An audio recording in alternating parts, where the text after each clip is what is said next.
نحمده ونصلي ونسلم على رسوله الكريم أما بعد أعوذ بالله من الشيطان الرجيم بسم الله الرحمن الرحيم قل لا أسألكم عليه أجرا إلا المودة في القربى صدق الله العظيم إن الله وملائكته يصلون على النبي يا أيها الذين آمنوا صلوا عليه وسلموا تسليما اللهم صل على سيدنا ومولانا محمد معدن الجود والكرم وآله وصحبه وبارك وسلم۔ حمد و صلاۃ کے بعد عزیز دوستو، بزرگوں اور بھائیوں، بالخصوص حضرات علماء کرام، اللہ تبارک و تعالیٰ نے جو دین ہمیں عطا فرمایا ہے، جس پاکیزہ مذہب کو ہم ماننے والے ہیں، اس دین کا اگر کوئی دوسرا نام رکھا جا سکتا ہے تو وہ دین محبت ہے۔ آپ صبح سے شام تک جتنے بھی کام کرتے ہیں،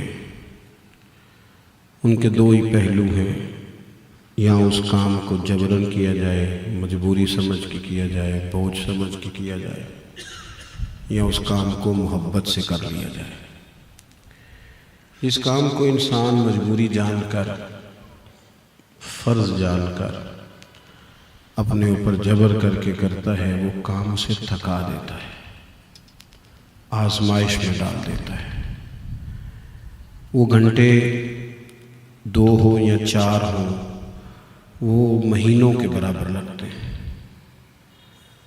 اور جس کام کو انسان محبت کے ساتھ کرتا ہے، پیار کے ساتھ کرتا ہے، وہ کام اگر سالوں پر محیط بھی ہو نا، ایک لمبی مسافت ہو تو تھکن نہیں پیدا کرتی، آزمائش نہیں ہوتی۔ اس لیے ہمارے دین نے ہمیں یہ کہا ہے کہ تکمیل ایمان ہی محبت کا نام ہے۔ پریشان تو نہیں آپ لوگ کسی بات سے؟ ہاں نہ نہیں کرتے، بگھورتے ہیں بہت زیادہ۔ اللہ آپ کو سلامت رکھیں۔ دیکھیں آپ مسکرائیں تو مجھے اجر ملا اس کا۔ آپ غور فرمائیں میری بات پر۔ میں نے تھوڑی سی تقریر کر لی، آپ نے پریشان نہیں ہونا، جلدی جلدی بات ختم کرنے کا عادی۔ عزیز بھائی، دین نے کہا محبت کرو، والذین آمنوا اشد حبا للہ۔ فرمایا جو لوگ ایمان لے آئے وہ اپنے رب سے بھی شدید محبت کرتے ہیں۔ زبردستی بچے سے نماز پڑھائی جائے تو وہ دوڑ کے آتا ہے، وہ دیکھتا ہے استاد صاحب دیکھ تو نہیں رہے، اگر تو دیکھ رہے ہیں تو پھر پڑھ لیتا ہے، اور اگر وہ سمجھتا ہے کہ موجود نہیں ہے تو کئی دفعہ وہ چوری بھی کر جاتا ہے، کیونکہ وہ نماز پڑھ رہا ہے استاد کے ڈر سے، والد کے ڈر سے۔ اور جس دن اسے اپنے رب سے پیار ہو گیا نا، پھر رب فرماتا ہے کہ والذین یبیتون لربہم سجدا وقیاما۔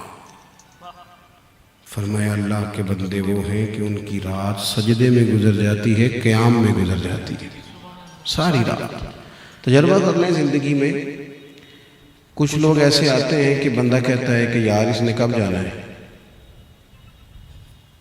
اور کچھ لوگ ایسے ہوتے ہیں کہ ان کے ساتھ بیٹھ کے بات شروع کرو تو کافی دیر کے بعد احساس ہوتا اوہو یہ تو 4 گھنٹے گزر گئے، تو پتہ ہی نہیں چلا۔ مثل تعویذ ہوتے ہیں کچھ لوگ، وہ جب بھی ملتے ہیں شفا ہوتی ہے۔ محبت کا لہجہ، محبت کا انداز۔ آپ ہمارے بزرگ فرماتے ہیں کہ کام جو بھی کرو نا اس میں محبت شامل کرو، آپ کا کام آپ کو لطف دینے لگ جائے گا۔ اور اگر آپ اس کام کو کسی بھی وجہ سے، کسی بھی، دیکھیں نا کام ہو ہی جاتا ہے، مجبور ہو کے بھی ہو جاتا ہے، اور پیار سے بھی، بس ذرا پیار سے کریں تو ذرا خوبصورت ہو جاتا ہے، ذرا اچھا ہو جاتا ہے، اس میں حسن پیدا ہوتا ہے۔ تو دین نے کہا ایمان والے اللہ سے محبت کرتے شدید، اور حضور سید عالم علیہ السلام نے نا پابندی لگا دی، فرمایا تمہارا ایمان ہی جب مکمل ہوگا جب تم ہر چیز سے بڑھ کر اپنے نبی سے محبت کرو گے۔ اچھا ہمارے ہاں کیونکہ دعویٰ زیادہ ہوتا ہے اور اس کا عملی ثبوت دینا پڑے تو تھوڑی ہمیں مشکلات ہوتی ہیں۔ صحابہ سچے لوگ تھے، بالکل 100% بات کرنے کی آتی۔ حضرت فاروق اعظم رضی اللہ تعالیٰ عنہ نے 100% بات کی، عرض کی یا رسول اللہ صلی اللہ تعالیٰ علیہ وسلم آپ مجھے ہر چیز سے زیادہ پیارے ہیں۔ گویا وہ عرض کر رہے ہیں کہ میں تجربہ کر کے آیا ہوں، حکم کریں گے تو میں سرداری چھوڑ دوں گا، حکم کریں گے تو قبیلہ برادری چھوڑ دوں گا، حکم کریں گے تو میں اولاد قربان کر دوں گا، مال سارا دے دوں گا، لیکن صاف بات کی۔ عرض کی حضور مجھے لگتا ہے کہ مجھے اپنی جان آپ سے زیادہ پیاری ہے، مجھے محسوس ہوتا ہے۔ تو محبوب نے یہ نہیں فرمایا چل ٹھیک ہے آہستہ آہستہ وہ مسئلہ بھی حل ہو جائے گا، یہ نہیں فرمایا۔ فتویٰ بھی محبوب کریم نے ارشاد فرمایا تو فوراً حضرت فاروق اعظم کے سینے پہ ہاتھ دست مبارک رکھا اور فرمایا عمر ابھی ایمان نہیں مکمل ہوا۔ حضرت شیخ محقق علیہ رحمہ فرماتے ہیں شاید وہ حضور کے دست پاک کا فیض فوراً ملا کہ حضرت عمر بول پڑے، عرض کرنے لگے یا رسول اللہ آپ حکم کریں میں جان قربان کرنے کو بھی تیار۔ فرمایا اب تکمیل ایمان ہم نا دیکھتے ہیں اپنی زندگی میں تجربہ کرتے ہیں، کبھی کسی وقت الحمدللہ مسلمانوں کو ہر چیز سے بڑھ کر حضور سید عالم علیہ السلام سے پیار ہے، لیکن کبھی تجربہ کرنا چاہیے دولت سامنے رکھ کے کہ اگر آج مجھے ساری دینی پڑ جائے تو میں تیار ہوں، یہ بچے، یہ اولاد، یہ عزت، یہ عہدہ، یہ منصب، یہ اگر چھوڑنا پڑے کبھی اس پہ کبھی غور کرنا چاہیے۔ تو محبت دین کا حسن ہے۔ آپ کسی وجہ سے بھی اگر آپ مقید ہیں نا کسی بھی جگہ پہ، بعض اوقات بہت زیادہ گھٹن بغاوت پیدا کرتی ہے، لیکن یہ جو محبت ہوتی ہے یہ تو روز ادب میں اضافہ کرتی ہے، یہ تو روز انسان کے اندر طلب کو بڑھا دیتی ہے، یہ تو روز ایک نیا شوق، ایک نیا جذبہ، روز ایک نیا ولولہ پیدا کرتی ہے۔ اللہ سے محبت، رسول کریم علیہ السلام سے محبت، قرآن پاک سے محبت، حضور کے دین سے محبت، پھر حضور کی نسبتوں سے محبت، حضور کے ہر صحابی سے محبت، سیدنا صدیق اکبر سے لے کر حضرت سیدنا امیر معاویہ تک، ہر شخص کا ادب، احترام، چونکہ وہ حضور کی نسبت رکھتا ہے، حضور کا تعلق رکھتا ہے، ہر ایک کے بارے میں ادب کے، اکرام کے جذبات، اور پھر حضور کی اولاد پاک، حضور کی اولاد پاک، صحابہ سے سیکھا ہے ہم نے حضور کی اولاد کا احترام۔ تمام صحابہ نے ایک جگہ پہ نا کچھ نذرانہ جمع کر کے حضور کی بارگاہ میں پیش کیا اور وسیلہ حضرت عباس کو بنایا، محبوب کریم کے چچا جان۔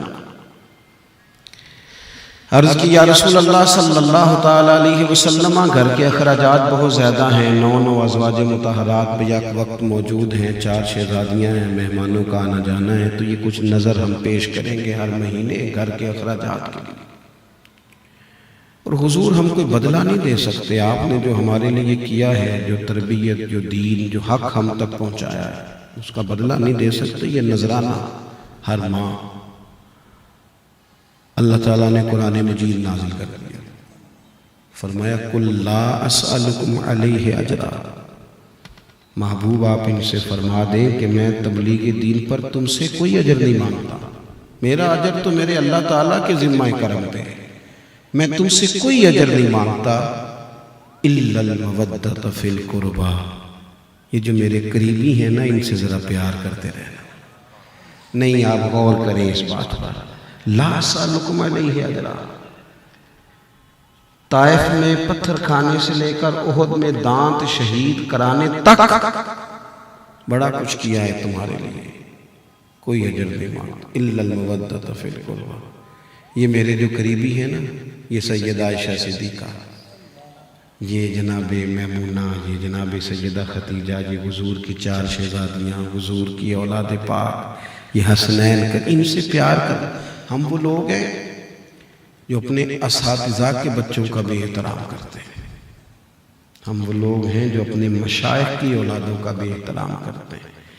ایک پنجابی میں صوفی بزرگ ہوئے حضرت میاں محمد بخش صاحب رحمۃ اللہ علیہ، وہ ایک بات کہتے ہیں اپنے لہجے میں، وہ کہتے ہیں اصلہ نال جو نیکی کریے نا وہ نسلیں تاک نہیں بھول دے، یعنی کسی اصلی آدمی سے نیکی کرو تو وہ اپنی نسل کو بھی کہتا ہے اس گھر کا احسان ہے ذرا خیال رکھنا، اپنے بچوں کو بھی بتا کے جاتا ہے کہ ہم نے نمک کھایا ذرا اصلہ نال جے نیکی کریے تے وہ نسلیں تاک، ہاں بے اصلہ نال نیکی کریے تے پھول کنڈیا نال تول دے۔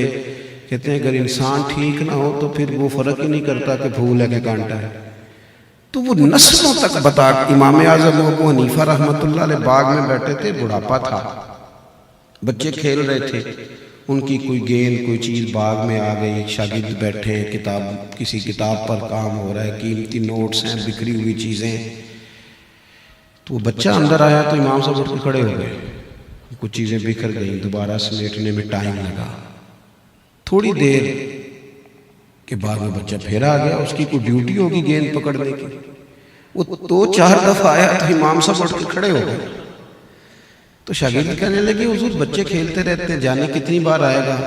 تو امام صاحب کی آنکھ میں جلال آیا، فرمایا اٹھتا میں ہوں کہ تم ہو، 100 دفعہ بھی آئے تو میں اٹھوں گا۔ حضور کون ہے؟ چھوٹا سا تو بچہ ہے۔ فرمانے لگے تمہارے لیے چھوٹا ہوگا پر میرے استاد کا پوتا ہے، میں نے اس گھر کا اکرام کرنا ہے، میں نے اس گھر سے نمک کھایا ہے، مجھے انہوں نے سلیقہ دیا ہے کتاب و سنت پڑھنے کا، مجھے اللہ رسول کی بارگاہ تک لے گئے، میں بھول جاؤں اس احسان کو، ان لوگوں کی بات بھول جاؤں؟ جو حضور کی اولاد پاک ہے نا، نبی پاک کا جو گھرانہ ہے، یہ امت کے لیے آنکھوں کا تارا رہا ہمیشہ۔ کیوں؟ اس لیے کہ رسول پاک کی جو ان کے ساتھ دلچسپیاں ہیں، نبی پاک علیہ السلام کا جو ان کے ساتھ پیار ہے، حضور سید عالم علیہ السلام، دیکھیں نا محبوب کی بڑی شہزادی جناب سیدہ زینب رضی اللہ تعالیٰ عنہ، وہ ہر ایک دفعہ کہیں گھومتا گھومتا، ان کے خامد شروع میں مسلمان نہیں تھے تو وہ انہوں نے فدیہ دینا چاہا تو وہ ہار آ گیا محبوب کے سامنے، تو حضور نے اسے دیکھا، بچی کا ہار بیٹی کا، شہزادی کا، اسے دیکھ کے آنکھوں میں آنسو آ گئے۔ حضور کا اپنی اولاد پاک کے ساتھ دیکھو ہمارے ہاں بہت سارے لوگ ہیں، وہ جب تھوڑے سے جناب اور صاحب ہو جاتے ہیں تو گھر میں وقت نہیں دیتے، بچے آپ سے وابستہ ہوں، وہ کیوں کسی اور کو اپنا دکھڑا سنائیں؟ ان کو پتا ہو کہ میں والد، آپ نے ناراض نہیں ہونا اگر میں کوئی سخت بات کر دوں، شکوہ اس سے بچوں کا نہیں ہے کہ وہ موبائل زیادہ دیکھتے ہیں، والد بھی تو ان کے پاس بیٹھا گردن نہیں نہ اٹھاتا، اس سے کچھ کہنا چاہتے ہیں، اس سے کھیلنا چاہتے ہیں، اس کے کندھوں پہ بیٹھنا چاہتے ہیں۔ وہ ترس رہے تھے یہ شام کو گھر آئے گا، لیکن اس کو وہ تو کہتا راستے میں وائی فائی نہیں تھا، وہ تو تلاش کر رہے کہ چند لمحے اس کے پاس بیٹھیں گے، اسے بات سنائیں۔ نبی پاک علیہ السلام بچوں کے ساتھ کھیل رہے تھے، محبت کر رہے تھے، تو ایک صاحب نے کہا یا رسول اللہ بڑا وقت دیتے ہیں، میں تو بچوں کو اتنا وقت نہیں دیتا، تو جو حضور نے بات جواب میں ارشاد فرمائی وہ دستور حیات ہے ہر والد کے لیے، دادا کے لیے، نانا کے لیے۔ یا رسول اللہ آپ تو بڑا ہی ٹائم دے رہے، میں تو نہیں وقت دے پاتا بچوں کو۔ پتہ محبوب کریم نے کیا فرمایا؟ حضور فرمانے لگے اگر اللہ نے تیرے دل سے رحمت نکال لی ہے تو میں کیا کروں، مجھے تو اس نے رحمت للعالمین بنایا ہے۔ وابستگی حضور کی اپنے کاشانہ نور کے ساتھ، مصروف ہیں حضور کے اوقات، بڑے مصروف اوقات ہیں۔ آپ کبھی ترتیب دیں گے نا، حضور علیہ السلام نے جو اوقات دیے امت کو، دین کو، تو اس میں کوئی گنجائش نہیں ہے، لیکن پھر بھی بچوں کو وقت دینا، دیکھیں نا خاص کر کے حضور نے فرمایا فاطمہ آج میرا دل کرتا ہے میں آپ کے گھر میں رات گزاروں، بیٹی کے گھر میں رہوں گا۔ مطلب اب ہم اس سے بھی بڑے ہو گئے، بیٹیاں انتظار کرتی ہیں والد کبھی آئیں، فون کرتی ہیں پردیس میں، بھائیوں کی بہنیں منتظر رہتی ہیں، اور بھائی کے پاس یاروں سے گپے لگانے کا ٹائم ہے، وہ کہتی ہے چل 2 منٹ میرا کبھی حال ہی پوچھ لیا کر، لیکن وقت نہیں ہے۔ ہم نے لا یعنی بے معنی بے مقصد مصروفیات اپنے اوپر اوڑھ لی، کوئی معنی نہیں ہے ان کاموں۔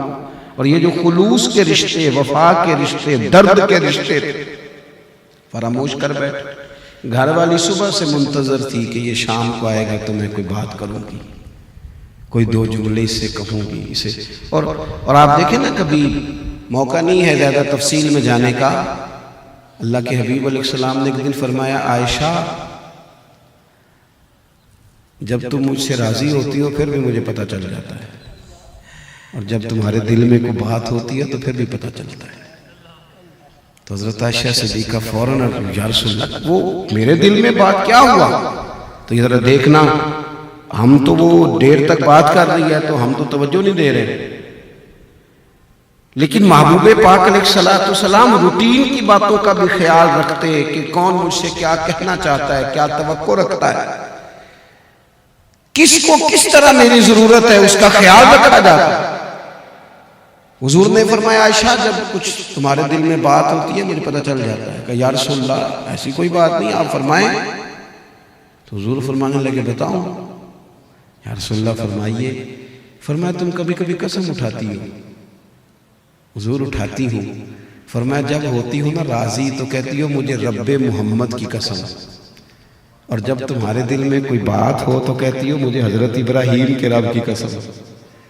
وہ بھی اللہ کے خلیل ہیں، لیکن تم نہ پھر نام حضرت ابراہیم کا لیتی ہو۔ قربان جائیں، سیدہ عائشہ رو پڑی۔ حضور اتنا خیال رکھتے ہیں، جملوں تک کا خیال فرماتے ہیں، احساسات یہاں تک احساسات کو دیکھتے ہیں۔ عرض کرنے لگے، یا رسول اللہ وہ میرے لبوں سے نام ہی جاتا ہے پر میرے دل سے کوئی بات بھی نہیں نکلتی، آپ کا پیار احترام ہر چیز اسی طرح موجود۔ تو حضور نے فرمایا، فاطمہ رضی اللہ تعالیٰ عنہ، میں رات آپ کے گھر میں، آج میرا ارادہ۔ اچھا دیکھیں، یہ شہزادی دور نہیں رہتی حضور کی، تو شادی تو رہتی ہے، لیکن اس کے باوجود خاص ٹائم دینا، ایک تو ہمارے لیے یہ سبق ہے کہ کچھ خاص اوقات مخصوص کیے جائیں گھر والوں کے لیے، اور دوسرا یہ کہ اہل بیت اطہار کی اہمیت امت کے سامنے محبوب نے اجاگر فرمائی۔ حضرت فاطمہ رضی اللہ تعالیٰ عنہ فرماتی ہیں، رات کو حضور تشریف لائے، حسنین کریمین کو ساتھ سلایا، رات کا وقت ہوا نا تو حضرت حسن نے دودھ مانگا۔ میں کہہ چکا ہوں کہ وہ ماں بدولت جو ہے نا، یعنی میں حضرت صاحب ہوں، میں قبلہ ہوں، میں پیر صاحب ہوں، اور میں جج صاحب ہوں، اور میں پروفیسر صاحب ہوں، اور میں تاجر صاحب ہوں، اور بھیا آپ والد صاحب بھی تو ہیں نا، آپ نانا جان بھی تو ہے نا، آپ دادا جان بھی تو ہے نا، بھائی جان بھی تو ہے نا، ان رشتوں کا بھی تو آپ کو خیال کرنا ہے نا۔ دودھ مانگا حضرت امام حسن نے، تو حضور علیہ السلام سے انہوں نے دودھ طلب کیا، تو سیدہ فاطمہ کہتے میں اٹھنے لگی، بچے کو دودھ ڈال کے دیتی ہوں برتن سے، تو حضور فرمانے لگے، فاطمہ آپ لیٹ جائیں، آج میرے ساتھ سوئیں، دودھ بھی میں ہی پلاؤں گا۔ محبوب نے اٹھ کے بکری کا دودھ دھویا، یا برتن میں موجود تھا اسے دوسرے برتن میں ڈالا، اور حضور دینے لگے تو امام حسین نے بھی مانگ لیا، نانا میں نے بھی دودھ پینا ہے۔ تو حضور فرمانے لگے، اچھا حدیث کے راوی خود مولا علی شیر خدا فرماتے ہیں، میں ساتھ والی چارپائی پہ آرام کر رہا تھا، سن رہا تھا باتیں، پر میں لیٹا تھا۔ فرماتے ہیں کہ محبوب کریم صلی اللہ تعالیٰ علیہ وسلم سے جب امام حسین نے مانگا تو حضور فرمانے لگے بھی پہلے حسن کو ملے گا۔ تو سیدہ عرض کرنے لگی، یا رسول اللہ لگتا ہے حسن زیادہ پیارا ہے۔ فرمایا نہیں، پیارے دونوں ہی ہیں، پر مانگا پہلے حسن نے ہے، اسے پہلے دیا جائے گا۔ اور پھر حضور فرمانے لگے، فاطمہ میں، آپ، حسن اور حسین، اور یہ جو علی چارپائی پہ لیٹے ہوئے ہیں، جنت میں بھی اللہ ہمیں اسی طرح اکٹھا فرمائے گا۔ اسی طرح کیا بات رضا اس چمنستان کرم کی، زہرا ہے کلی جس میں حسن اور حسین پھول۔ خاص محبت حضور کی، خاص پیار اہل بیت کے ساتھ۔ میرا بڑے سادہ سے گھرانے سے تعلق ہے، لیکن ہمارے دیہاتوں میں یہ ہوتا تھا کہ جو پرانے لوگ ہوتے تھے نظریات کے بڑے پکے ہوتے تھے. یہ 2 لقمے چاول کے نیچے گر گئے، اور نا نا نا نا یہ نہیں گرنے چاہیے بیٹا، یہ نیاز کے، یہ تو متبرک کھانا ہے. آج کل ویسے متبرک کھانے کا بڑا برا حال کیا جاتا ہے، وہ شاپروں میں چھتوں سے پھینکا جاتا ہے. کئی دفعہ میرا دل کرتا ہے پوچھ لوں کہ کیا آپ بیٹے کے ولیمے کی روٹی بھی چھت سے پھینکتے ہیں؟ جو بچے کے بیٹے کے ساتھ منسوب ہے اسے تو کبھی چھت سے نہیں پھینکا، اور جو امام حسین کے ساتھ منسوب ہے اسے کیسے پھینک دیا؟ جو حضور کے میلاد شریف کے ساتھ منسوب ہے اسے چھتوں سے پھینک رہے ہیں؟ کیسے ممکن ہو سکتا ہے؟ میرے والد صاحب بڑی عید کا موقع تھا تو چاول لائے بڑے اچھے، بڑی خوشبو اچھی ان کا پکن. خواتین تبصرہ کرتی ہیں پھر چیزوں پر کہ یہ چیز جو آپ لائے ہیں. تو اماں جی نے وہ چاول پکائے تو والد صاحب کہنے لگے بہت عمدہ ہیں. اماں جی کہنے لگی ہاں یہ تو پکانے میں بھی بڑے اچھے ہیں، بڑے عمدہ چاول ہیں. جب وہ 2-4 دن کے بعد دوبارہ چاول پکے گھر میں تو والد صاحب کہنے لگے بھی وہ چاول کدھر ہے جو میں عید والے دن لایا تھا؟ تو میری والدہ کہنے لگیں کہ چاول بڑے اچھے تھے، میں نے رکھ دیے ہیں، 10 محرم کو امام حسین کی نیاز پکائیں گے. اچھی چیز دے. یہ جذبات سادہ لوگوں کے حضور کی اولاد پاک کے ساتھ وابستگی. اب تو میرے بھائی وہ کر دیا ہے، آرڈر دے دیا ہے، وہاں سے 2-4 دیگیں آ جائیں گی. تھوڑا سا نا خاص لگاؤ ہو، تھوڑا پیار ہو، چیزوں کو دیکھا جائے. خاص الفت دیکھیں نا، ہر آدمی کے تذکرے پر آنسو نہیں آتے. کوئی خاص ہوتا ہے جن سے روحوں کی قربت ہوتی ہے. ہر کندھے پہ سر رکھ کے بندہ روئے گا. سب کو دکھڑے تھوڑی بتایا جاتے ہیں، سب کے تذکروں پہ تھوڑا رویا جاتا ہے. وہ تو کبھی بات آتی ہے کسی اپنے کی تو آنسو آتے ہیں. یہ دیکھیں نا سیدنا ابو ہریرہ کیا فرماتے ہیں. حضرت ابو ہریرہ رضی اللہ تعالیٰ عنہ فرماتے ہیں پتہ نہیں مجھے کیا ہے، امام حسن اور حسین کا نام میری زبان پہ آتا ہے تو میری آنکھوں میں آنسو آ جاتے ہیں. اور یہ ان کی موجودگی میں فرما رہے ہیں حضرت ابو ہریرہ. فرماتے ہیں ان کے تذکرہ، یعنی ان لوگوں نے تقریروں میں خالی محبت نہیں کی، نعروں میں محبت نہیں کی. ان کو مسجد میں چونکہ کچھ نہ کچھ سننا کہنا تھا تو اللہ ماشاءاللہ صرف لفظوں کے ہیر پھیر میں، جملوں کے اتار چڑھاؤ میں اور شعر و شاعری کے بام و در میں ہی صرف مقید نہیں رہے. یہ محبتیں عملاً ان پر طاری تھی. عملاً آپ کبھی غور کر سکتے ہیں کہ اعلیٰ حضرت فاضل بریلوی رحمت اللہ تعالیٰ علیہ جو 1000 کتاب کے مصنف ہیں اور اپنے زمانے کے تمام علوم پر ایک بندہ حاوی ہے، اور ڈھیر سارے سادات ان کے مرید ہیں، خلفاء ہیں، ان سے نیاز مندی رکھتے ہیں. لیکن اگر کوئی ان پڑھ سادہ اور غریب سید بھی آتے ہیں تو اعلیٰ حضرت اٹھ کے ملتے ہیں، ان کی تکریم کی جاتی ہے، انہیں اپنی جگہوں پہ بٹھایا جاتا ہے. ماجرا کیا ہے؟ بات فقط اتنی ہے، بات صرف اتنی ہے کہ جب آپ چیزوں کو اپنے اوپر پوری طرح طاری. ہمارے ایک بہت بڑے بزرگ گزرے ہیں، حضرت خواجہ قمر الدین سیالوی رحمۃ اللہ علیہ، شیخ الاسلام، بڑے عالم تھے، صوفی تھے. راولپنڈی کے علاقے میں نا کسی سفر پہ تشریف فرما تھے تو وہاں ایک سید بھی تھے اور عالم بھی تھے، تو وہ قرآن شریف بڑا عمدہ پڑھتے تھے. ہر بندے کو اللہ تعالیٰ نے بعض اوقات ہر چیز اس ترتیب سے سب کے حصے میں نہیں آتی، کسی کو کوئی چیز اعلیٰ مل جاتی ہے، کسی کو کوئی. بہت عمدہ قرآن پاک کی تلاوت کرتے تھے. تو خواجہ صاحب وہاں تشریف لے گئے تو ان کے پیچھے نماز پڑھی. کچھ اور علماء خلفاء بھی آپ کے ساتھ تھے. نماز مکمل ہو گئی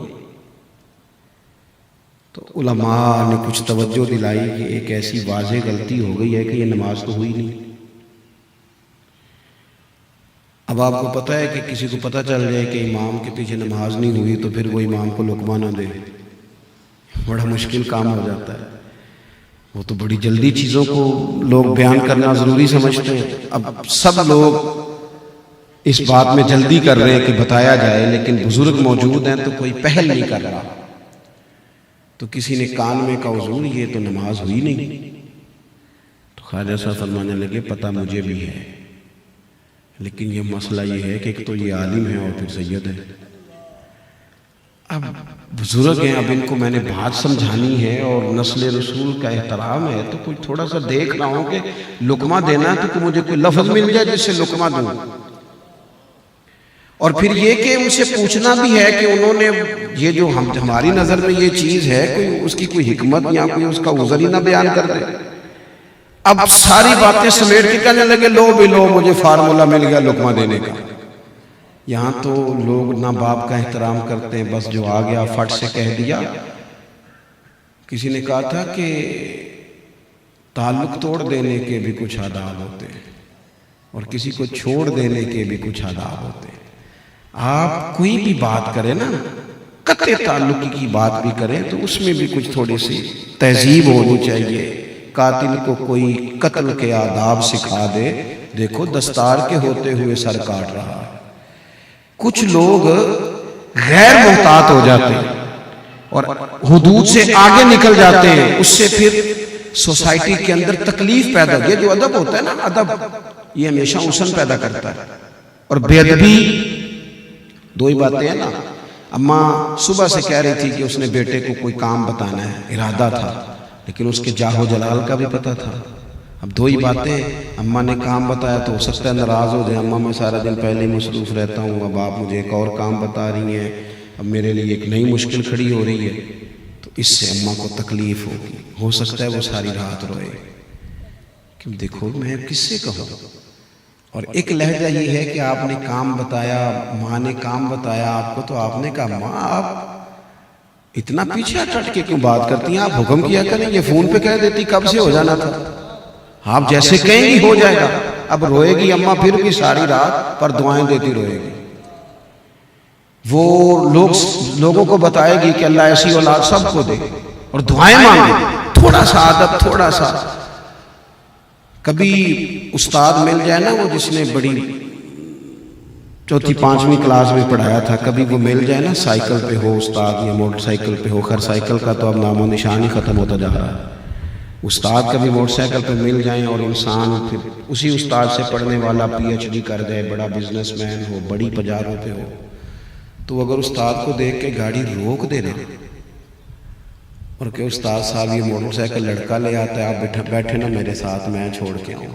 جانا استاد صاحب نے موٹر سائیکل پہ یا دوبارہ؟ انہوں نے کہا نہیں بیٹا میں چلا جاؤں گا. لیکن جب وہ دوبارہ بیٹھتے ہیں انہیں محسوس ہوتا ہے میری موٹر سائیکل تو پجاروں سے مہنگی ہے، کیونکہ پجاروں والا تو تر کے سلوٹ کر رہا ہے. جب بھی انسان احترام کرتا ہے اس سے حسن پیدا ہوتا ہے، تازگی پیدا ہوتی ہے، اس سے سکون آتا ہے. اور بے ادبی ہمیشہ تعفن پیدا کرتی ہے، تکلیفیں.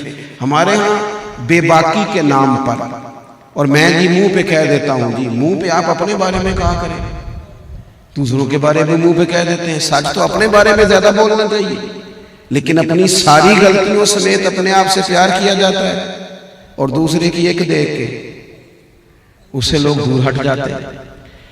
تو عزیز بھائی، بزرگ جو تھے وہ کوشش کرتے تھے کہ کوئی ایسا کسی کے ساتھ ایسی بات نہ ہو جائے کہ وہ انسان تکلیف میں آ جائے. خواجہ صاحب کہنے لگے لو مجھے بات مل گئی ہے، میں اب لقمہ دینے لگا ہوں. پہلے جیب سے 100 روپیہ نذرانہ نکالا، پرانی بات بتا رہا ہوں آپ کو، 40-50-100 روپیہ نذرانہ نکالا، پھر آگے بڑھ کے شاہ جی کو نظر دی، پھر ہاتھ چومے. کہنے لگے حضرت ہمیں حکمت کا نہیں پتہ کیا ہوا ہے، بس آپ قرآن شریف بڑا اچھا پڑھتے ہیں، آپ نے نماز پڑھائی ہے، مزہ بڑا ہے، ذرا اسی نماز کو ایک دفعہ دوبارہ نہیں پڑھا دیتے، دوبارہ سن لیں گے. تو وہ شیخ فرمانے لگے لاگو مجھے بھی رات نہیں ہوئی، شک تھا، پر حضرت جو آپ کا بتانے کا انداز ہے وہ تو بڑا ہی انوکھا ہے، وہ تو بڑا نرالا ہے. جب آپ ادب کرتے کہ جناب آپ سید ہیں، حضور کی نسبت پاک کا احترام، اور پھر آپ عالم ہیں، اس لیے میں نے کوشش کی کہ کوئی ایسی بات تھوڑا سا نہ ہمیں اپنے دلوں میں احترام. ہم چونکہ بڑی مشکل ہو گئی ہے زندگی، دوڑ دھوپ زیادہ ہو گئی ہے، تو کچھ لوگ ذوق سے پیچھے ہٹ گئے ہیں، کیونکہ ٹائم ہی نہیں ملتا، بہت سارے کام رات کو رہ جاتے ہیں تو چلو صبح کریں گے. اس سے یہ ہوا ہے کہ وہ جو ذوق کی باتیں تھیں، پیار کی باتیں تھیں، ادب کی باتیں تھیں، وہ ہمیں ذرا تازہ کر دیتی تھی. تو میں تھوڑی دیر پہلے بھی میں نے ایک جگہ پہ کہا، پھر کہتا ہوں رات کو سونے سے پہلے ایک نعت ضرور سنا کریں، صبح اٹھ کے نا ایک نعت شریف ضرور سنا کریں. اپنی طبیعت کو، اپنے دل کے آنگن کو ہمیشہ آباد رکھے۔ 2-3 باتیں جلدی میں عرض کرتا ہوں اور بات ختم کرتا ہوں۔ اہل بیت نبوت کے اسوہ میں 3-4 چیزیں بڑی اہم ہیں۔ ایک تو وہ قناعت پسند تھے، جو مل گیا اس پہ راضی ہے۔ کنز العمال میں یہ روایت موجود ہے کہ اونٹ کے بالوں کی بنی ہوئی چادر اوڑھ کے، آج کل ہر تیسرا آدمی دعا کرتا ہے کہ بچی بڑی دکھی ہے، سسرال میں کام کرنا پڑتا ہے۔ میں نے کہا اس کے ہاتھوں پہ چھالے پڑ جاتے ہیں کام کر کر۔ سیدہ فاطمہ کے تو پڑ جاتے تھے، کوئی اتنا غریب جس کی بیٹی اتنا کام کرتی، لیکن دکھی اللہ ماشاءاللہ سب ہے۔ اونٹ کے بالوں کی بنی ہوئی چادر اوڑھ کے حضرت فاطمہ چکی پیس رہی تھی، حضور نے دیکھ لیا۔ پتہ کیا فرمایا؟ فرمایا دنیا میں تھوڑی سی تکلیف برداشت کریں، آخرت کی ساری عزت اللہ آپ کو عطا فرمائے۔ ایک تو قناعت پسندی۔ اچھا لطف کی بات سنیں، اہل بیت اطہار، حضور کا کاشانہ نور، ازواج پاک، آپ جتنی بھی سیرت کی کتابیں پڑھیں گے نا، ہر ایک نے لکھا ہے کہ مہینہ مہینہ چولہا نہیں جلتا حضور کے گھر، مہینہ مہینہ کھانا نہیں پکا، کھجور پہ دودھ پہ گزارا ہے، ہر ایک نے لکھا ہے۔ لیکن کمال یہ ہے کہ جن سب نے یہ لکھا ہے نا کہ مہینہ مہینہ چولہا نہیں جلتا تھا، انہوں نے 2-4 صفحے آگے جا کے یہ لکھا ہے کہ جو مانگنے آتا تھا اسے جھولی بھر کے عطا کرتے تھے۔ یہ انوکھی بات، یہ 2 جہاں کے شاہ ہیں اور پاس کچھ رکھتے نہیں۔ 2 جہاں کی نعمتیں ہیں ان کے خالی ہاتھ میں۔ ایک شخص امام حسین کے پاس آیا، عرض کی حضور فقیر ہوں، کچھ لے لیں آئے۔ آپ کو پتہ ہے نا فقیر اگر کبھی گاڑی کا شیشہ بجائے تو لوگ تلاش کرتے ہیں کہ ٹوٹے پیسے ہیں کہ نہیں، وہ ڈھونڈنے پڑتے ہیں، نہ ہو تو فقیر واپس جاتا ہے۔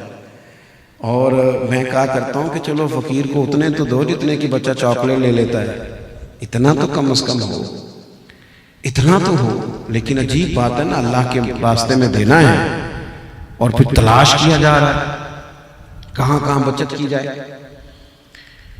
تو فقیر نے آ کے عرض کی امام حسین سے، حضور کو چاہیے؟ وہ کہتا ہے میرا خیال تھا 2-4 دینار مل جائیں، 2-4 اشرفیاں مل جائیں تو میرا کام چل جائے گا۔ امام حسین فرمانے لگے سب بانٹ چکا ہوں، ظاہری طور پر تو ایک بھی نہیں، کچھ گھنٹے انتظار کرنا پڑے گا۔ کہتا ہے میں کچھ گھنٹے انتظار کیا، 5 تھیلیاں اشرفیوں کی آئیں، ایک تھیلی میں 1000 اشرفی تھی۔ 5000 اشرفیاں ہی اٹھا کے شیر خدا کے بیٹے نے میری جھولی میں ڈال دی۔ اتنا مال کبھی نہیں دیکھا تھا، میں تو ابھی سختے میں تھا کہ اتنا مل گیا۔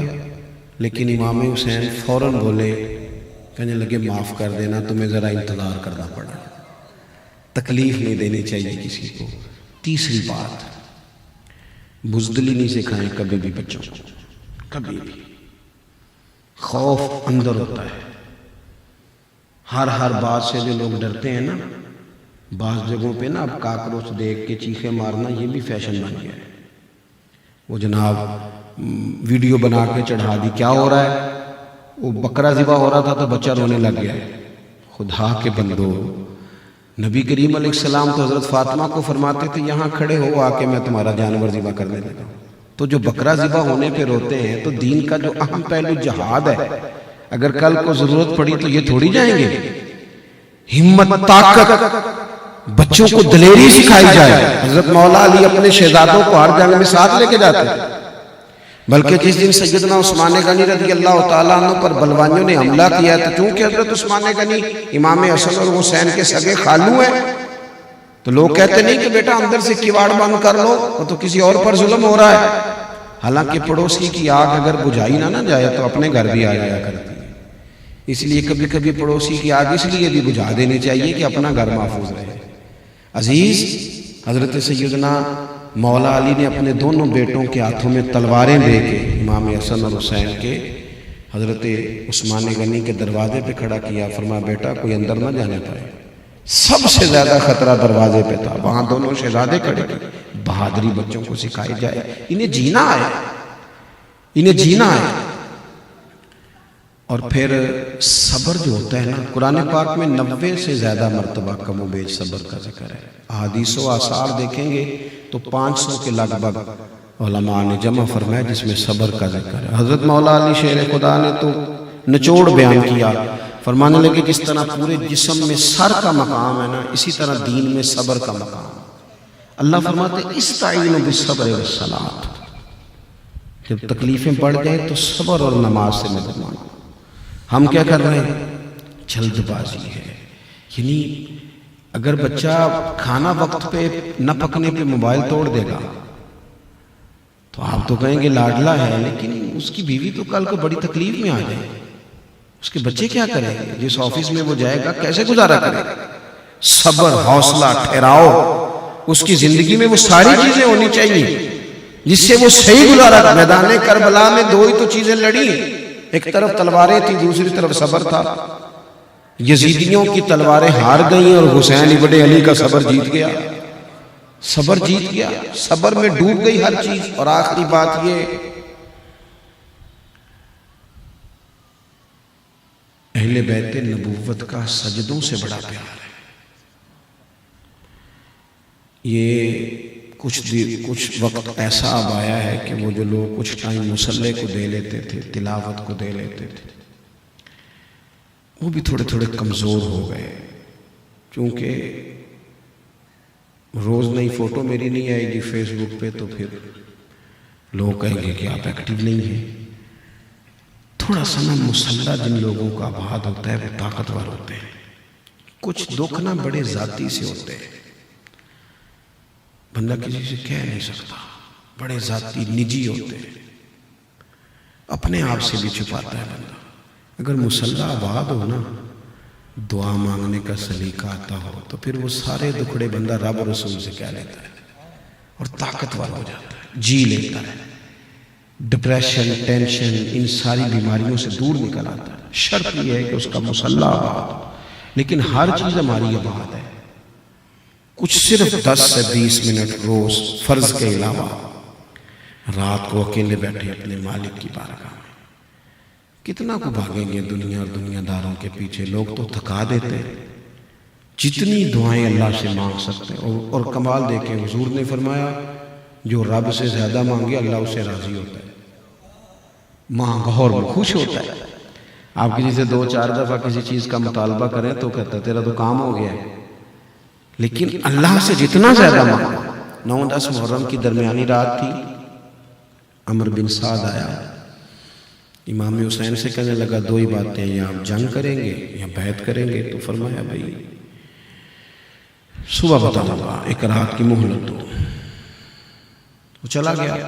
حضرت عباس رضی اللہ تعالیٰ عنہ امام حسین کی خدمت میں عرض کرنے لگے حضور آپ نے مہلت مانگ لی ہے، یہ عجیب سے لوگ ہیں، جانے کیا گمان کریں گے، آپ کا فیصلہ جو صبح ہونا ہے مجھے ابھی پتہ ہے، جنگ ہی ہونی ہے، کیوں 1 رات کی مہلت مانگی؟ بس یہ بات آپ نے یاد رکھنی ہے۔ امام حسین فرمانے لگے عباس تیرا کیا خیال ہے، میں نے سوچنے کے لیے وقت مانگا ہے۔ حضور پھر کس لیے مانگا ہے؟ ٹھنڈی سانس لی سیدہ کے لال نے، اور پھر کہنے لگے عباس تجھے پتہ ہے نا مجھے سجدوں سے بڑا پیار ہے، سجدوں سے۔ 1 رات رہ گئی ہے، دل کرتا ہے میں رج رج کے سجدے کروں، اس کی بارگاہ میں کہہ دوں سارا کچھ۔ آج میں نا اس ریت والی زمین پر پیشانی خوب رکھوں گا، اپنے مالک کی تسبیح پڑھوں گا، آج اس کے حضور حاضری دوں گا، آج لطف آئے گا۔ کبھی جب پوری طرح دنیا دل توڑ دے تو پھر جو سجدے کا مزہ ہوتا ہے نہ بچا بچا کے تو رکھ اسے، تیرا آئینہ ہے وہ آئینہ، شکستہ ہو تو عزیز تر ہے نگاہ آئینہ ساز میں، دکھی جب روتا ہے نا تو پھر تو لطف آتا ہے سجدہ کرنے کا۔ اپنے سجدے مضبوط کرے، عبادات پر توجہ دے، اور تنہائی میں کچھ چیزیں بندے کی اللہ رسول سے راز بھی ہونی چاہیے، سب نہیں سب کو بتایا جا سکتا، اس پر تھوڑا غور کریں گے تو اہل بیت نبوت کا یہ والا اسوہ ہمیں بڑا مضبوط کرے گا۔ اللہ کریم کے حضور دعا ہے جو کہہ سکا ہوں اللہ قبول فرمائے، جب بھول گیا ہوں اللہ درگزر فرمائے۔ آخر دعوانا ان الحمدللہ رب العالمین۔